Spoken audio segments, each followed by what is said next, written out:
പാലാ നഗരസഭാ ചെയർപേഴ്സണിൽ ഭൂരിഭാഗത്തിനും വിശ്വാസം നഷ്ടപ്പെട്ടതിനാലാണ് ഭരണസ്തംഭനം ഒഴിവാക്കാൻ പ്രതിപക്ഷത്തിന്റെ കടമയെന്ന നിലയിൽ അവിശ്വാസ പ്രമേയത്തിന് നോട്ടീസ് നൽകിയതെന്ന് പ്രതിപക്ഷ നേതാവ് ബിജു പാലുപ്പടവിൽ.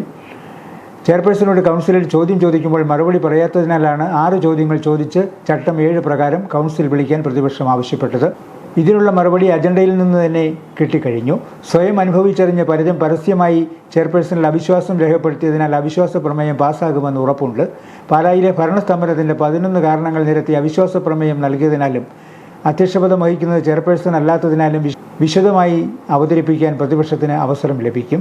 ഒരു കൗൺസിലിൽ വെച്ച് 10 മിനിറ്റ് പോലും വേണ്ടാത്ത വിഷയത്തിന് തുടർച്ചയായി ഓരോ അജണ്ട വെച്ച് 4 കൗൺസിൽ കൂടാൻ ചെയർപേഴ്സൺ തീരുമാനിച്ചത് കൗൺസിലിന്റെ അന്തസ്സിനും കൗൺസിലർമാരോടുള്ള അവഹേളനവുമായിട്ടാണ് പ്രതിപക്ഷം കാണുന്നത്.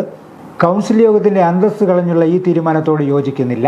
ഇതുകൊണ്ടാണ് തുടരെയുള്ള കൗൺസിലിൽ തങ്ങൾ പങ്കെടുക്കുന്നില്ലെന്ന് പ്രതിപക്ഷം തീരുമാനിച്ചത്. കൗൺസിൽ കൂടാൻ കോറം തികയണമെങ്കിൽ 9 പേർ വേണം. പക്ഷേ 7 പേർ മാത്രമാണ് രണ്ടാമത്തെ ദിവസത്തെ കൗൺസിലിൽ പങ്കെടുത്തത്. അതുകൊണ്ടാണ് കൗൺസിൽ നടക്കാതെ യോഗം പിരിച്ചുവിട്ടത്.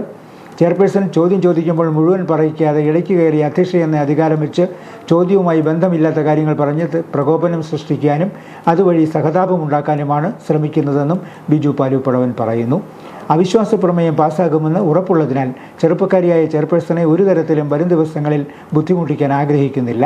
ചെയർപേഴ്സൺ 21-ാം തീയതിയിലെ അവിശ്വാസ പ്രമേയത്തെ എതിരിടാതെ 20-ാം തീയതി സ്വയമേ രാജിവെക്കുമെന്നാണ് തങ്ങൾ പ്രതീക്ഷിക്കുന്നതെന്നും ബിജു പാലുപ്പടവൻ പറഞ്ഞു. അവിശ്വാസം പാസ്സാകുമെന്ന് ഉറപ്പായ സാഹചര്യത്തിലും വളഞ്ഞ വഴിയിൽ ഭരണത്തിലെത്താൻ തങ്ങൾ ഉദ്ദേശിക്കുന്നില്ലെന്നും അദ്ദേഹം കൂട്ടിച്ചേർത്തു.